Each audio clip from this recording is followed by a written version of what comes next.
हमारी सैलरी दो, सैलरी दो। हरियाणा सरकार मुर्दाबाद, मुर्दाबाद, मुर्दाबाद। हरियाणा सरकार मुर्दाबाद, मुर्दाबाद, मुर्दाबाद। देश हित के लिए करेंगे काम, काम करेंगे पूरा दम। देश हित के लिए करेंगे काम करेंगे पूरा दम। भारत माता की जय, वंदे भारत। पीएमएसटी क्या पहचान, भारत माता की जय। हरियाणा सरकार मुर्दाबाद, मुर्दाबाद, मुर्दाबाद। हरियाणा सरकार मुर्दाबाद। मैं पहले तो जी आपके सभी दर्शकों को और मेरे जितने साथी इकट्ठे हुए उन सबको नमस्कार। तो आज का जो हमारा जो धरना था जी वो था रोष प्रदर्शन था सरकार का सीपीएलओ की तरफ से। और ये इसका रोष प्रदर्शन करने का कारण मेनली था जी हमें ना तो समय से सैलरी मिल रही है और कुछ एक साथियों को ना तो जगह बैठने के लिए मिले और डिपार्टमेंट बार बार कह रहा है कि हमने दे दिया और ना ही हमारी कोई ऐसी कोई पहचान यानी कि उनके द्वारा बनाई गई ये पहचान पत्र बनाए गए कि तो यानी कि हमारी पहचान बता सके कि हम किस डिपार्टमेंट में लगे हैं। अगर हम कितनी सैलरी मिलती है? हमें 6,000 रुपये मिलते हैं जी महीने के और वो भी समय से नहीं मिल रहे। पिछले 3-4 महीने से हमारी सैलरी नहीं आ रही है। हम जब भी कोई कार्यक्रम करते इस तरह के तो ही हमारी सैलरी आती है। तो कितने कर्मचारी आप लोग लगे हुए थे? हम लगभग पूरे हरियाणा में 7,500 के आर पार हम कर्मचारी हैं और जिलेवार बात करें तो लगभग जिलेवार 200-300 के आर पार हम जिलेवार हैं प्रत्येक जिले में। आप सभी लोग पंचायत के अधीन काम करते हो?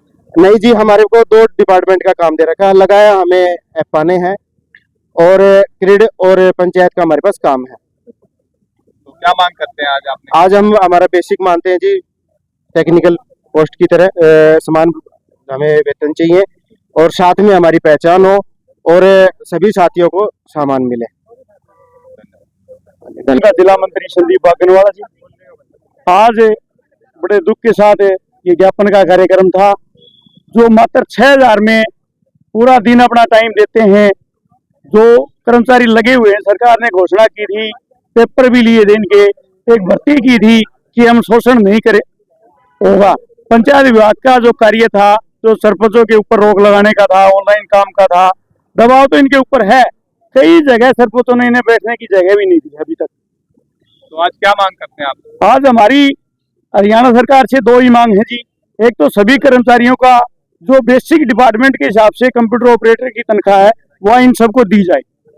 दूसरी डिमांड हमारी ये है, सभी कर्मचारियों को बैठने की जगह पंचायत अपनी जगह दे, इनको जो भी काम दिया गया है सुचारू रूप से कार्य किया जाए। धन्यवाद। मेरा मनोज नाम है और भिवाड़ी से हूँ। मनोज जी, आप लोग जो ये भर्ती हुए थे, किस प्रकार से भर्ती हुए थे? क्या क्या शर्तें आपके ऊपर लागू की गई थी सरकार की? हमारी जो भर्ती हुई थी उसमें सबसे पहले तो हमारे 2 एग्जाम लिए गए थे, एक प्री और एक मेंस और 1,000 रुपये फीस थी इसकी, जिसकी HCS लेवल की फीस थी। और जब पेपर होने के बाद हमारा रिजल्ट आया तो हमको पता चला कि जो हमारा वेतन है वो ओनली 6,000 रुपये दिया जाएगा। तो ऑफर लेटर के माध्यम से और हमको काम ग्राम शिव के अंडर में करना होगा। तो मैं सरकार से मांग करता हूं कि हमारा सिलेक्शन प्रोसेस तो इतना हार्ड था और जो हमारा वेतन है वो बिल्कुल 6,000 रुपये है, तो हमें जो बेसिक पे है वो दिया जाए। आज आपने जो ज्ञापन सौंपा है उसमें क्या क्या मांगे रखी हैं? हमें बेसिक वेतन दिया जाए और बैठने के लिए जगह प्रोवाइड किया जाए और जो भी कर्मचारियों को सुविधा मिलती है वो सब सुविधा दी जाए। अगर सरकार आपकी बातें नहीं मानती है तो आगे क्या रणनीति रहेगी आप लोग? हम इसके बाद राज्य स्तर पर प्रदर्शन करेंगे अगर सरकार हमारी बात नहीं मानती है। क्या नाम है जी आपका? मेरा मनोज नाम है।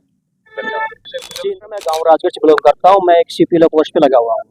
अभी आज का हमारा मेन मोटिव ये था कि ये सारी बच्चों की डिमांड हमारी ये है कि सरकार हमारा वेतन बढ़ाया जाए। जो मात्र 6,000 रुपये वेतन मिलने लग रहा है, सरकार ने हमारे 2 पेपर ले रखे, प्री और मेंस। पहले उसकी 1,000 रुपये फीस ली थी, उसके बाद नेगेटिव मार्किंग पेपर दिए थे। सरकार ने बाद ऑफर लेटर में 6,000 रुपये लिख के दिया था। मानते हैं सरकार का भी धन्यवाद करें, सरकार ने हमारी भर्ती की है उसके लिए हम शुक्रगुजार है। लेकिन गरीब बच्चों के बाद सरकार तक पहुँचाना हमारा फर्ज बनता है। हम ये चाहते हैं सरकार हमारी बात को सुने। अभी 6,000 रुपये मात्र जो समय तनख्वाह मिलने लग रही है वो भी समय से नहीं मिल पा रही। 3 से 4 महीनों की सैलरी पेंडिंग पड़ी है बच्चों की। 9 से 5 बैठाया जाने लग रहा है, वहाँ काम भी लिया जाने लग रहा है, लोग काम भी करने लग रहे हैं। तो उसके बाद हमारा कहना यही है कि भाई सरकार हमारा जो मिनिमम है तो कम से कम दिया जाए। आजकल देखा जाए तो मनरेगा की दिहाड़ी हमसे ज़्यादा है, चौकीदार की दिहाड़ी भी हमसे ज़्यादा है अगर सैलरी की बात की जाए तो। तो हमारा मेहनत मजदूरी कम से कम इतना तो हो, कम से कम जिससे हमारा गुजारा बच्चा हो सके, छोटे छोटे बच्चों को पाल सके हम लोग।